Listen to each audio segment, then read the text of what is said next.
Ya, jadi hal yang akan kita bahas pada hari ini adalah proses yang ada di negosiasi tadi. Jadi di negosiasi ini yang sudah kalian lakukan ada 4 proses. Jadi yang pertama preparing, opening, bargaining, dan closing. Nah, di 4 proses ini orang biasanya ketika ngomongin eh, negosiasi itu mereka langsung kepikiran itu bargain, tawar menawarnya gitu. Padahal sebelum bargain, bargain itu ada di yang ketiga. Sebelum bargain itu ada preparing dan opening dulu. Seperti itu.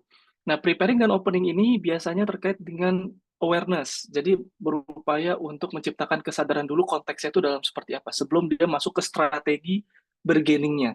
Karena strategi bargaining ini sudah mulai masuk ke dalam bagaimana membuat agreement seperti itu. Baru yang di closing membuat agreement. Saya suka agreement tadi ada salah satu dari teman kalian ya, buat kayak semacam letter of agreement seperti itu. Saya mungkin bisa share sedikit dari apa yang sudah kalian kerjakan. Saya coba buka dari teman kalian. Itu ada yang bentuknya adalah letter of agreement.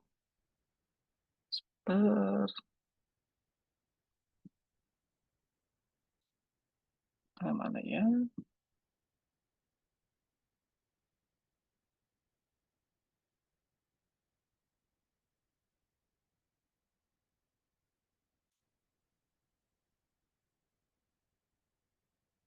Hmm.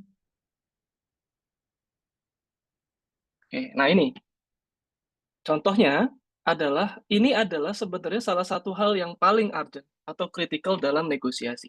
Di negosiasi itu, kalian perlu ngelok atau ngunci agreement. Makanya, kalau misalkan kalian pembelajaran dalam hari ini, nanti dalam bernegosiasi dalam konteks apapun, kalau kalian punya agreement itu, jangan berhenti hanya sampai di agreement lisan. Apalagi jika agreementnya itu adalah agreement yang penting. Sebagai contoh, saya belajar ya dulu saya suka misalkan ngutangin temen saya gitu. Saya maksudnya ngutangin tuh temen saya pinjem uang dari saya. Namun ketika itu saya nanya, lu minjem uang ke gua nih. Dia misalkan katanya butuh bantuan ya, beberapa juta. Terus kemudian ini seperti biasa dan itu banyak terjadi di Indonesia. Kita tanya, kapan lu mau lunasin nih kira-kira gitu. Oh gampang lah bulan depan dah gua lunasin. Gua ada duitnya kok bulan depan gitu.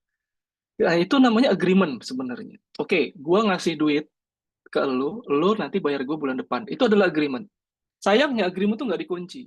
Jadi itu hanya bentuknya lisan. Nah, sementara nominal uang yang dipinjamkan itu buat saya itu sebenarnya penting, really matters. Sehingga pada saat saya mencoba untuk menagih misalkan galakan yang minjem duit. Wah, lu segini aja diminta. Oh, lu gini gini gini. Lu emang nggak punya duit banget ya. Dan akhirnya kita yang kemudian meminjamkan itu menjadi susah untuk menagih karena itu tadi salah satunya adalah tidak dikunci dengan letter of agreement. Nanti teman kita juga bisa pura-pura lupa gitu. Bahwa, emang iya gue kemarin bilang kayak gitu, dan seterusnya. Nah, salah satu hal paling kunci, jika Anda misalkan dalam interpersonal skills, mengunci yang namanya kesepakatan, itu kesepakatannya kalau matters bagi dua-duanya, kecuali kalau kesepakatan-kesepakatan ringan gitu ya, kayak misalkan kumpul bukber gitu. Kita bukber yuk, yuk, kapan? Gitu. Di sini jam segini, terus tiba-tiba teman kalian pada ngebatalin semua. Ya, itu subjektif, tapi kadang-kadang memang nggak perlu sih sampai bikin letter of agreement ya. Tapi kalau misalkan memang sudah terkait dengan jual beli, terkait dengan profesional kerja, terkait dengan hal-hal yang mungkin setelah ini kalian akan bekerja, dan ketika kalian akan bekerja itu kalian akan menandatangani yang namanya surat kontrak kerja atau perjanjian kerja. Nah, di surat itu kalian betul-betul harus paham apa saja yang di cover, apa saja hak kalian, apa saja kewajiban-kewajiban kalian, dan kemudian apa yang perlu dicantumkan jika memang itu tidak ada. Nah, itulah pentingnya ya, masalah gaji, tunjangan, asuransi, terus kemudian masalah kewajiban kalian, ini nanti masalah kalau lembur kayak gimana, terus kemudian masalah flexible hours kayak gimana, masalah online attendance kayak gimana, dan seterusnya dan seterusnya. Itu menjadi penting untuk kalian bisa lakukan, terutama untuk mempersiapkan masa mencari kerja seperti yang kalian akan lakukan setelah. Nah, ini adalah contoh letter of agreement yang saya cukup amazed karena di tengah waktu yang sangat singkat kalian bisa menghasilkan yang namanya letter of agreement. Tetapi memang jujur itulah sebenarnya output ya utama dari yang namanya negosiasi. Jadi memang output-nya closing-nya nanti adalah bentuknya letter of agreement seperti itu. Nah, sekarang kita masuk ke preparing. Apa aja yang perlu di-prepare? Yang kalian perlu aware, isu apa yang perlu kalian aware sebelum melakukan negosiasi. Ya. Jadi tadi kita sudah melakukan simulasi singkat dan kita akan reflect ke situ. Tapi kita juga bisa melihat tadi dari beberapa pembelajaran akan ada style cara yang berbeda untuk melakukan negosiasi. Nah, di sini stylenya itu dibagi menjadi quick atau deliberate. Ya. Quick itu biasanya orang nggak mau ribet. Kalau deliberate itu biasanya orang mikirin jangka panjang. Kalau case-nya tadi misalkan antara Dava sama eh, Nayaka gitu ya, itu stylenya mikirin jangka pendek atau jangka panjang kira-kira. Kalau Nayaka atau Dava tadi ketika negosiasi mikirin jangka panjang atau jangka pendek saja. Mungkin karena perjalanan 2 jam bisa dibilang jangka panjang untuk kondisi itu kali ya, Mbak. Hmm. Mm-mm. Setidaknya untuk relationship kalian misalkan. Keputusan itu ketika misalkan berdampak pada relationship, itu kalian mikirin relationship-nya jangka pendek atau jangka panjang.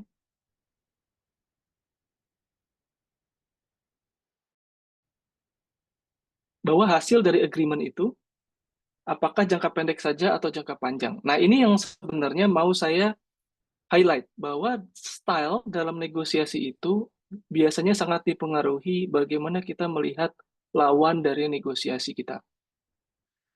Quick style itu maksudnya adalah kita hanya menganggap bahwa relationship kita dengan lawan negosiasi kita itu jangka pendek saja. Sehingga keinginan untuk memaksakan aspirasi kita itu lebih tinggi daripada deliberate. Deliberate itu mencoba untuk berpikir atau memikirkan menjaga relationship dalam jangka panjang. Sehingga aspirasi untuk menekan kepentingan kita itu menjadi sedikit lebih rendah. Kenapa? Karena kita menginginkan untuk tidak merusak hubungan kita dengan orang lawan kita bernegosiasi. Nah, dengan kalian mengetahui style ini, kalian perlu berhati-hati. Jangan sampai ketukar yang kira-kira kalian itu pengen bisa berinvestasi relationship oleh orang itu sebenarnya di jangka panjang, tapi kalian menggunakan quick style dalam negosiasi ke orang tersebut. Atau sebaliknya, sebenarnya orang tersebut tidak terlalu mempengaruhi relationship kalian di masa jangka panjang. Kalian nggak kenal orangnya dan lain sebagainya. Tetapi kalian menggunakan deliberate, misalnya. Nah, ini yang bisa menjadi ketukar, seperti itu. Nah, dari style ini nanti juga akan mempengaruhi outcomes dan kemudian principles yang perlu kalian perhatikan dalam bernegosiasi. Nah, kita akan masuk dulu ke style, ya. Nah, ini adalah yang namanya quick style tadi. Yang dimaksud dengan quick style adalah mereka bernegosiasi itu dengan ke apa ya? Keinginan untuk menghasilkan agreement secepat-cepatnya. Kenapa? Karena kita tahu bahwa kita tidak ingin bernegosiasi kembali dengan orang ini. Beberapa hal, misalkan kalau kalian bernegosiasi dengan pedagang pasar, kecuali kalau kalian mau langganan, maka kalian bisa deliberate gitu. Tapi kalau misalkan cuma one time only, kalau dari beberapa sumber, nah ini kemudian di literatur-literatur interpersonal skill, ada orang-orang yang menekankan quick style ini. Negotiation in a hurry, yang paling penting buat dia adalah kemenangan pribadi. Sehingga without regard to the other side win. Tetapi, kalian menggunakan ini, kalian akan menghancurkan relationship dengan orang tersebut. Dan ini adalah trade-off. Dan ini adalah terkait dengan bagaimana kalian bisa menerima ya risiko ketika kalian misalkan hubungan itu menjadi rusak. Dan di beberapa hal mungkin itu memang sangat sering terjadi ya di apa namanya kehidupan kita sehari-hari untuk yang quick style seperti ini. Bahkan kadang-kadang antar keluarga juga ada yang quick style gitu. Padahal harusnya deliberate, tetapi dia menggunakan quick style. Nah, sementara kalau deliberate itu yang memang kita ingin lawan negosiasi kita itu berhubungan sama kita tuh jangka panjang gitu. Bahwa kita nggak pengen masalah $2 itu bisa merusak persahabatan. Bahkan kalau bisa $2 ini bisa menjadi kayak semacam moment of brotherhood. Kalau tadi Dava dan Nayaka kan bilang kayak be like brothers jadinya karena $2 ini. Seperti itu. Sehingga harapannya ketika kita bernegosiasi itu kita bisa mungkin ya mengkompromikan keinginan kita, tetapi dampaknya itu bisa menjadi jangka panjang dan lebih baik untuk kita ke depan. Jadi sekaligus investasi. Sebenarnya seperti itu. Nah, ini deliberate style. Nah, dari mengetahui style tersebut, maka kalian akan ketemu 5 style berbeda dalam bernegosiasi. Negosiasi itu adalah terkait mempertemukan our interest dengan people's interest. Tinggal siapa yang ditekan aja interestnya. Dari kalian tadi kita simulasikan, yang satu punya interest semaksimal mungkin ke $2, yang satu punya interest $1,3 at minimum, gitu ya, at minimum 1,3 untuk yang bis player 1. Player 2 sebisa mungkin mendekati 2. Nah, yang tanda panah merah assertiveness itu terkait our interest, ya, fokus on our needs, desired outcomes and our agenda. Jadi our agenda is the most important ones dibandingkan dengan orang lain. Nah, sementara yang kuning ini adalah interestnya orang. Semakin kita mempertimbangkan interest orang lain, maka sebenarnya kita semakin bersikap kooperatif. Nah, sehingga nanti stylenya akan ada 5 seperti ini. Yang pertama adalah ketika yang paling bagus itu, sebenarnya bukan paling bagus, kembali tergantung kondisi. Karena tidak ada sebenarnya kalau dari sini yang paling bagus. Yang paling baik itu memang yang bisa mendapatkan tujuan kalian sih dari negosiasi ini. Yang pertama adalah collaborating. Collaborating itu adalah ya sudah, saya berusaha untuk asertif, jadi apa ya, keinginan saya itu tercapai, tapi keinginan orang lain juga tercapai. Dua-duanya maksimum, seperti itu. Terus kemudian yang kedua itu accommodating. Accommodating itu kita yang ngalah. Jadi kalau tadi Nayaka, aduh ya udah saya ngalah aja. Tetapi kemudian saya pengen dia nganterin saya. Nah, mengalah tapi bersyarat. Itu saya pasrahkan saja. Seperti itu. Compromising itu mencari jalan tengah. Kalau compromise, berarti kalau misalkan tadi kalian nge-split satu dengan satu, itu upaya untuk compromising.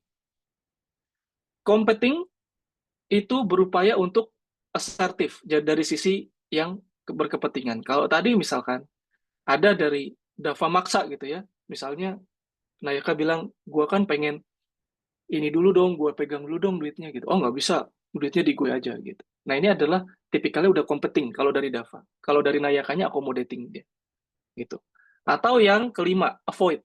Avoid itu ya udahlah nggak usah kita bahas, daripada kita berantem, mendingan duitnya kita tinggal, kita biarin aja deh di situ gitu, daripada memperbuat pertengkaran. Jadi misalkan kalian tadi udah nemu duit $2, maka untuk saat ini saya belum ketemu ya, ada yang sama-sama zero.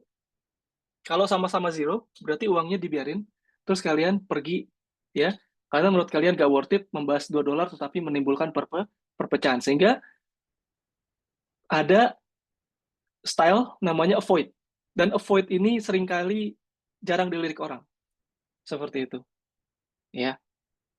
Nah, sekarang saya minta kalian agar sedikit mungkin lebih interaktif, reflect back on how usually your style on negotiation.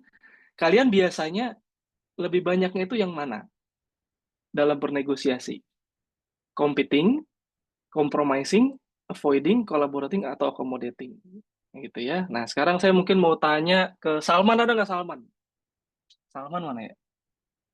Ini kan aktivis nih. Jangan-jangan dia lagi ini nih, lagi sibuk. Salman ada nggak? Nah,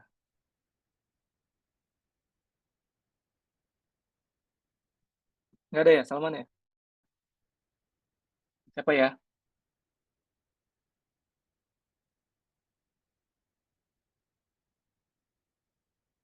Garuda Ega deh. Ega ada nggak? Rudi. Ada Pak, Hadir. Rudi biasanya nih, kalau negosiasi, itu banyak menggunakan style yang mana? lebih kalau kalau saya lihat dulu-dulu lebih ke compromising sih Pak.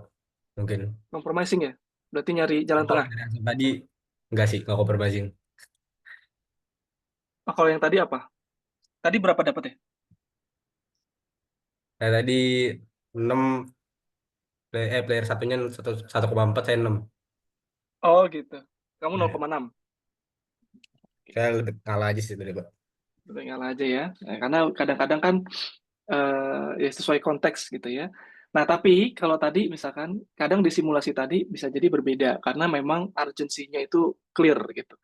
Nah, kalau misalkan kita bisa melihat bahwa oh ini cukup fleksibel, biasanya memang kalau di kita tuh paling banyak menjadi apa ya, best practice itu di compromising sebenarnya.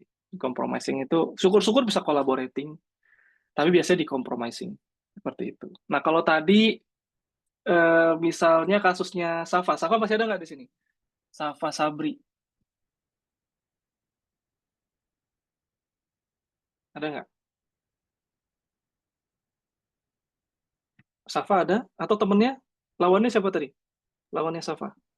Saya Pak Dila, Pak. Oke, Dila. Kalau Dila pakai apa tadi? Kalau misalkan dari simulasi yang tadi ya, pakai style apa tuh?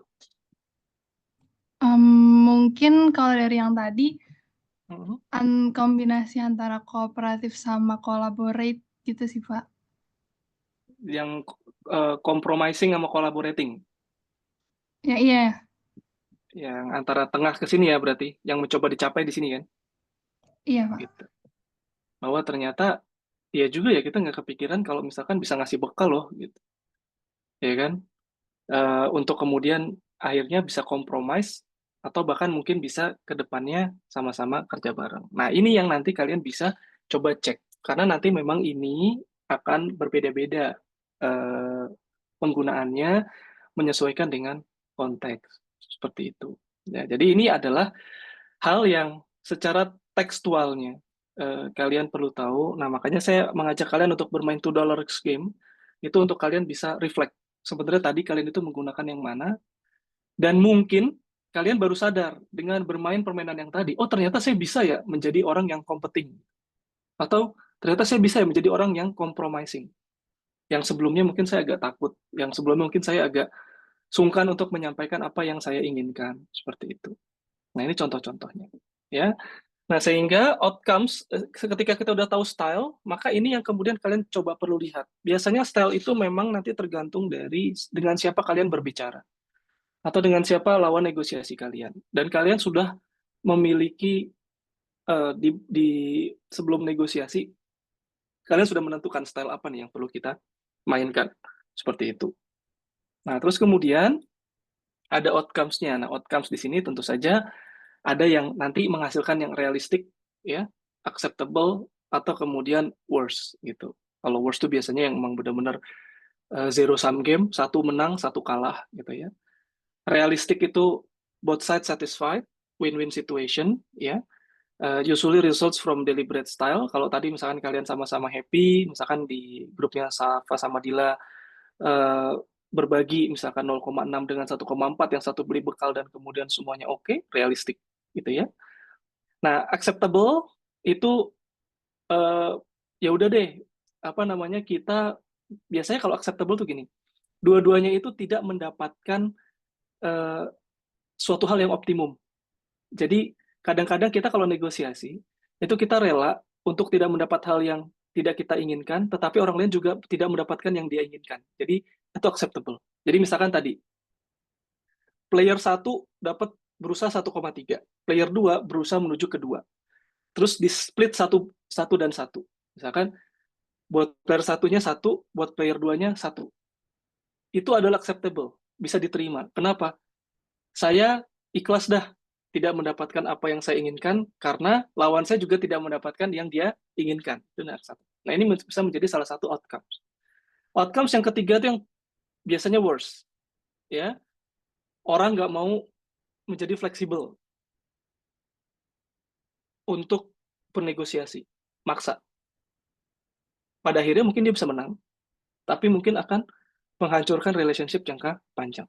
Nah, salah satu hal yang kemudian menarik misalkan dalam apa yang terjadi akhir-akhir ini ketika ngomongin misalkan US tarif impor untuk US misalnya, seperti yang dibuat oleh Presiden US, nah itu salah satunya untuk beberapa pakar negosiasi dan internasional mengatakan bahwa itu stubborn style, ya itu adalah competing style, sangat competing style. Jadi gue punya interest menaikkan ekspor Amerika Serikat. Gue nggak peduli lo semuanya partner gue atau bukan di masa lalu. Pokoknya kita bikin resiprokal. Kalau saya defisit, Anda harus mengimpor barang-barang saya. Gitu. Karena Anda sudah banyak mengekspor barang-barang Anda ke sini. Nah, itu contoh. Ya. Namun kembali pada prinsipnya ketika kita mencoba untuk bernegosiasi, sebenarnya tidak ada aturan baku terkait dengan negosiasi itu seperti apa. Tapi biasanya outputnya ada 3 itu. Ya. Yang pertama outputnya adalah mereka itu bisa sama-sama menang, atau yang kedua sama-sama kalah, tapi favorable, atau satu menang satu kalah, yang biasanya harming di tempat yang lain. Itu kompetisi banget biasanya. Nah itu silakan kalian kalau negosiasi, silakan dicek kebutuhannya apa. Nah harapannya dengan kalian ikut kelas ini hari ini, itu nanti bisa berguna pada saat kalian misalkan manage karyawan kalian, atau kalian managing dengan atasan kalian. Nah itu kalian harus tahu apa yang perlu kalian lakukan dalam bernegosiasi. Tapi kembali, sebenarnya tidak ada rules khusus ya dalam negosiasi, karena itu berbasis kepada agenda banget. Makanya tadi di awal, sebelum kalian melakukan negosiasi, saya memberikan kalian agenda, secret message. Gitu kan. Sengaja di awal saya bilang bahwa kalian menemukan $2, tugas kalian adalah nge-split $2 tersebut. Buat kalian beberapa easy. Tapi begitu sudah ada agenda di situ, itu menjadi susah. Ya. Terus prinsip yang berikutnya adalah everything is negotiable. Apapun itu. Terus kemudian ask for a better deal, be kreatif, dan kembali untuk belajar mengatakan tidak bagi diri sendiri untuk menyuarakan bahwa gue kayaknya nggak setuju deh dengan hal itu. Nah ini yang biasanya terjadi di banyak orang-orang timur atau di Indonesia yang misalnya sama orang yang lebih tua atau senior gitu. Misalkan kita mau ke arah mana, terus kita dipaksa oleh senior kita, enggak, lu tuh harusnya kayak gini. Sebenarnya salah satu hal yang kalau saya belajar di Eropa itu sangat memperhatikan hak-hak individu untuk bersuara, instead of seniority. Jadi kalau misalkan ada orang yang mengatakan, enggak sih, gue kayaknya nggak tertarik untuk hal tersebut, ya sudah, tidak usah dijudge bahwa, oh lu nggak solid, lu nggak, ya kalau orang emang nggak bisa dan nggak mau ya, kenapa harus dijudge yang tidak-tidak gitu ya. Nah itu kalau di Eropa, pola pikir seperti itu. Tapi kalau di Timur, itu sepertinya masih penuh dengan judgmental seperti itu. Nah, kalian nanti dalam bernegosiasi, khususnya bagi seorang senior kepada junior, itu udah mulai harus bisa cerdas-cerdas tuh, atau pinter-pinter ngebalikin negosiasi kalau misalkan adik-adik kalian mengatakan, Kak, gue nggak mau kayak gitu deh. I think that's not wise. Menurut gue, kayaknya kayak gitu tuh nggak bijaksana. Nah, kalian gimana untuk bisa bernegosiasi dengan generasi yang sudah semakin seperti itu. Nah, itu dari sisi preparing-nya atau preparation-nya, beberapa hal yang perlu kalian perhatikan ya dalam negosiasi. Yang kedua itu adalah opening. Opening itu sebenarnya ya lebih ke arah topik pembuka awalnya aja sih. Gitu. Jadi kalau tadi topik kita kan gampang $2 scheme gitu ya. Tapi kalau dari kalian itu biasanya nanti kalau sebelum negosiasi kan kalian akan membahas dulu suatu pembukaan gitu. Ada mini speech-nya dulu mungkin. Atau ya tadi kalian punya apa ya, ada presentasi kecil misalkan, aduh gue nggak punya duit nih buat naik bis gitu misalnya. Udah ada agenda, nah kalian bisa apa namanya memberikan opening presentation ini. Bahkan tadi ada yang presentationnya terkait dengan hidup dan mati, ya. Bahwa nilai itu bisa sampai hidup dan pokoknya gue harus dapet nih minimal 1,5 ini masa hidup dan mati. Kita nggak tahu tuh kenapa sampai maksa kayak gitu. Tapi cara mempresentasikan ini membutuhkan kreativitas, gitu ya. Jadi walaupun kita punya kepentingan nilai, bagaimanapun caranya kita mungkin bisa memberikan solusi seperti itu. Jalan bareng, terus kemudian tadi naiknya juga bagus sebenarnya solusinya adalah gue yang keep lu deh sampai gue sampai rumah, ntar gue kasih lu $2 kayak gitu. That's a good ideas untuk masalah opening negotiation. Terus kemudian berikutnya adalah masalah bargaining. Nah, bargaining ini terkait dengan strategi untuk menghasilkan agreement, ya. Oleh karena itu sebelumnya kita harus tahu dulu apa itu agreement.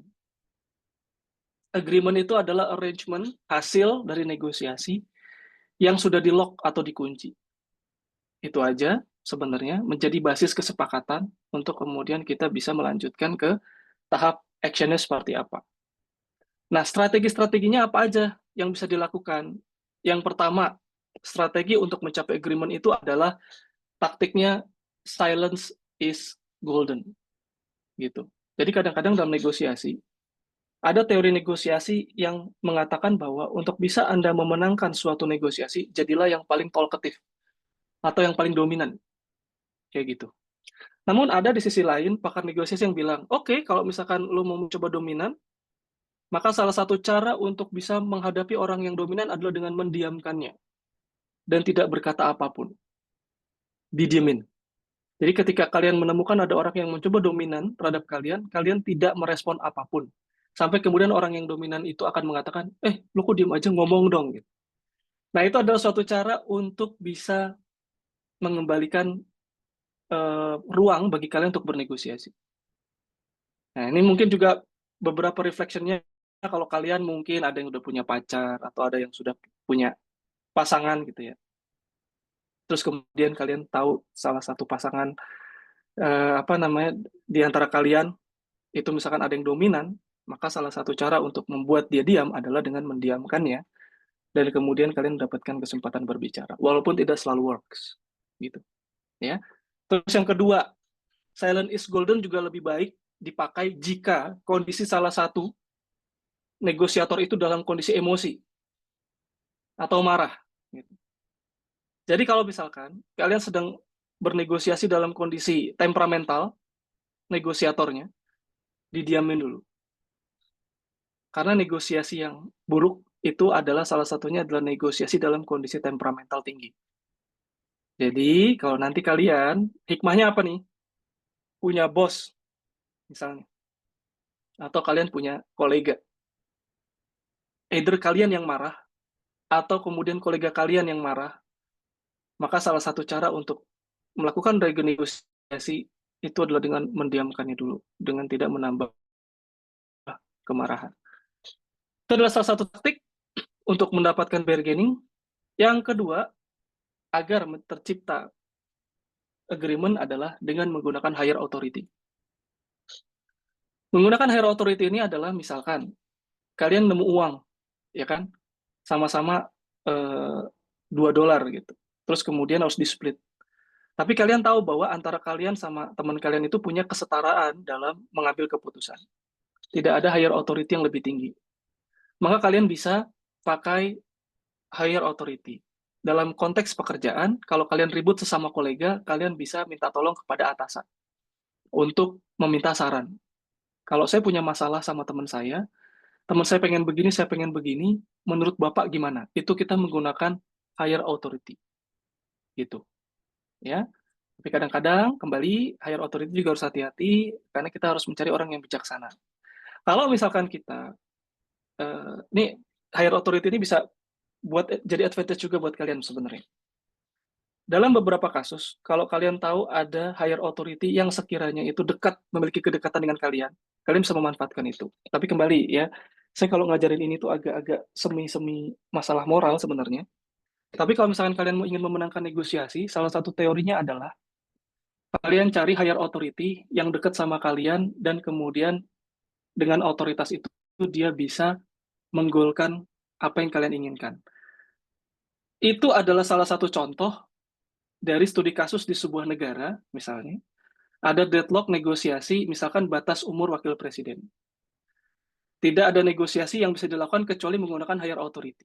Higher authority-nya itu dekat dengan orang yang berkepentingan, terus kemudian digolkan dan kemudian jadi. Itu adalah contoh ya bargaining strategi menggunakan higher authority. Ya, di suatu negara sudah pernah dilakukan. Mungkin kalian tahu itu negara mana. Ya, nah itu adalah contoh bargaining strategi untuk higher authority. Jadi kalian juga bisa melakukan itu. Lalu kemudian taktik yang berikutnya adalah berdasarkan basisnya fakta dan statistik. Seperti ini. Jadi kalau kalian nanti di seminar, skripsi, ya, sidang, maka ini yang kalian akan lakukan. Kalian akan mencoba untuk berargumen, mengatakan bahwa reasoning kalian valid, membuktikan bahwa jawaban kalian itu bisa dipertanggungjawabkan, itu dari fakta dan data. Ini termasuk ketika kita misalkan ingin mengambil suatu kebijakan. Sebagai contoh, misalkan beberapa hari terakhir ini lagi rame terkait dengan masalah bagaimana memandang kemiskinan di Indonesia. BPS, Badan Pusat Statistik, memandang kemiskinan di Indonesia itu kalau misalkan setiap orang itu mengeluarkan uang atau membelanjakan uang itu $1 per hari. Kalau kurang dari $1 per hari, maka miskin. Berarti kalau setiap harinya dia belanja kurang dari sekitar 16.000, berarti dia miskin. Sementara World Bank menggunakan standar 10 kali lipatnya. Jadi bukan 10 kali lipat sih, kurang lebih 115 sampai 120.000 per hari. Jadi kalau ada orang perharinya itu kurang dari 100.000 per hari, maka dia dikatakan miskin. Sehingga apa yang terjadi? Yang terjadi adalah versi BPS itu kemiskinan kecil, versi World Bank itu kemiskinan besar. Gitu. Nah, lalu kemudian kita bisa melihat manakah yang mau dijadikan acuan untuk standar kemiskinan. Nah, beberapa pakar mengatakan bahwa BPS aja yang kita jadikan acuan. Kenapa? Karena memang kalau kita menggunakan standar US dollars yang dikeluarkan di negara-negara maju, Eropa, dan lain-lain, harga-harga mereka, harga-harga barang itu biasanya 10 kali lipat dari Indonesia. Misalkan dulu kalau saya beli makanan Asia gitu, di tempe gitu misalkan, di Belanda, itu harganya 10 kali lipat daripada di sini. Nah, berbasis pada fakta dan data itu biasanya BPS akhirnya menggunakan 16.000. Karena apa? Ya pada faktanya kita memiliki barang yang lebih murah daripada di Eropa atau di Amerika. Itu contoh untuk bisa bernegosiasi menggunakan fakta dan statistik. Lalu kemudian ada lagi caranya adalah dengan menggunakan standar practice. Standar practice itu dikembalikan kepada aturan. Ini adalah standar negosiasi yang paling sering digunakan oleh biasanya penyelenggara publik atau PNS. Kalian misalkan mau bikin paspor, kurang satu berkas. Cara negosiasi yang paling gampang adalah, ya aturannya udah kayak gitu Bu, Ibu harus balik lagi. Atau Ibu harus foto lagi. Atau harus ngambil berkasnya, dan lain-lain. Itu adalah standard practice. Orang nggak bisa ngelawan terkait dengan hal tersebut. Karena itu sudah menjadi landasan hukumnya sudah fix dan baku seperti itu. Itu adalah bargaining strategi. Ya kan? Jadi kalian bisa juga menggunakan standard practice ini sebagai landasan untuk bernegosiasi. Lalu kemudian negosiasi itu juga bisa dilakukan dengan cara untuk bertanya dengan memberikan pertanyaan, menjawab dengan memberikan pertanyaan. Jadi ketika misalkan tadi ada negosiasi, ya udah kita split ya $1 gitu. Nah terus Dava memberikan pertanyaan, tapi kan kalau $1 di lu $1 di gua, itu juga nggak make sense, lu juga nggak bisa beli tiket bis lu kan gitu. Dan gue juga akan lose bahwa gue nggak dapat seperti apa yang gue inginkan. Gimana kalau kita jalan bareng aja? Nah, itu adalah answering with questions. Yang biasanya kadang-kadang questions-nya juga berupa solusi. Kayak gitu. Lalu berikutnya adalah yang terakhir, put it in writing. Dikunci di kesepakatan. Jadi ini adalah salah satu contoh bargaining yang sulit untuk dipatahkan, yaitu adalah ketika kita mampu membuat bargaining itu tertulis dan menjadi letter of agreement. Jadi put it in writing, terus kemudian disimpan berkasnya. Ya. Nah, itu yang kemudian beberapa cara yang bisa dilakukan. Lalu yang terakhir kemudian menjadi closing, ya. Dalam closing negotiation, maka yang perlu di remember adalah the best time to make a request is before you accept an offer. This is when you hold the most power. Also, the way in which you negotiate your starting offer establish an important impression and lays the foundation for future interaction and negotiation. Jadi sebenarnya bagaimana cara kita untuk memberikan impresi kepada orang dalam bernegosiasi, menunjukkan bahwa kita interest atau enggak itu dilihat dari tawaran negosiasi awal. Jadi kalau di awal kita udah mengatakan bahwa yaudah kita split aja deh biar kita nggak berantem 1 banding 1 ya, 50-50. Lo $1, gue $1. Itu berarti kamu itu punya impresi mencari jalan aman, menghindari konflik berkelanjutan. Seperti itu. Walaupun bukan win-win strategi, tetapi kamu ingin menghindari konflik. Nah, itu starting offer, mempengaruhi. Ya. Nah, dan kembali, bahwa dalam negosiasi, the best time to make a request is before you accept an offer. Jadi, sebelum tercipta deal, accept offer, maka sebaiknya tidak ada lagi ya itulah waktu yang paling tepat ya untuk kalian itu menerima penawaran, mengajukan request kalau misalkan emang kalian itu. Nah, ini yang tolong kalian nanti berlatih sebelum dikunci dalam suatu kontrak, semua poin-poinnya itu sudah di-cover, yang kurang itu bisa dijelaskan, dan jangan sampai setelah kontrak ditandatangan, baru kalian keingetan, iya kan saya belum membahas tentang ini. Makanya kadang-kadang cara yang paling mudah untuk menghindari hal tersebut, kalian bisa menambahkan klausul, jika ada hal-hal lain yang sekiranya dibutuhkan untuk dibahas, namun belum dibahas dalam kontrak ini, maka akan dibahas kemudian. Itu adalah untuk menghindari yang closing negotiation yang ini. Jadi kalau kalian setidaknya punya banyak hal yang harus diperhatikan, dan pada saat diperhatikan itu mungkin kalian suatu saat berpotensi miss, maka di kontrak agreement diberikan suatu keterangan bahwa jika ada sewaktu-waktu hal yang belum dicakup dalam kontrak atau letter of agreement ini, maka bisa diatur kemudian. Nah, itu sebenarnya strateginya. Oke, guys, untuk kelas KIBK terakhir dari saya, mungkin sekian. Insya Allah nanti untuk slide-nya akan saya share kepada kalian juga, jadi nanti kalian bisa pelajari kalau misalnya kalian membutuhkan untuk negosiasi. So far, sorry untuk hari ini hanya 1,5 jam, karena juga kita potong saat Jumat, dan dengan agenda yang saya juga cukup padat sekali, tapi ya mudah-mudahan di terakhir kita bertemu, saya mohon undur diri dulu ya, mungkin dari kelas KI, mudah-mudahan bermanfaat, dan mohon untuk dimaklumi bahwa kelas KIBK tahun ini itu masih dalam tahap percobaan untuk diberikan dalam satu angkatan. Jadi mungkin salah kurangnya saya mohon maaf, dan mungkin untuk kelas negosiasi dan konflik manajemen untuk hari ini bisa menjadi konklusi yang baik untuk kita semua. Mungkin 1 atau 2 pertanyaan jika ada yang ingin disampaikan sebelum kalian mungkin persiapan sholat Jumat. Ada? Pak, izin bertanya Pak, mungkin sebagai ketua Boleh. kelas, itu berarti untuk Ya. koordinasi selanjutnya ke Prof. Ahmad ya Pak? Betul. Untuk koordinasi berikutnya bisa ke Prof. Ahmad. Karena insya Allah nanti Prof. Ahmad yang akan langsung untuk minggu depan, mulai dari tanggal 5. Oke, siap Ya. Pak. Jadi buat Makasih Diko sama Naya. Oh ya, lanjut Pak. Oke. Apa? Ya. Ya. Izin nanya mungkin Pak, untuk kelas minggu depan Bapak udah ada infonya belum ya Pak dari Prof. Ahmad, atau baiknya kami tanya langsung aja Pak? Saya sudah menginfokan untuk Prof. Ahmad 5 Mei itu sudah mulai beliau. Jadi saya sudah kasih pengantar. Jadi dan di emas 2 itu materinya dari Prof. Ahmad sudah saya post. Jadi insya Allah lebih ke arah reminder, dan mungkin kalian bertanya formatnya apakah online atau offline seperti itu. Baik, siap Pak. Makasih banyak ya Pak selama ini menjadi dosen Iya. kami. Thank you Naya Kak, sama-sama. Yang lain? Ada? Oke.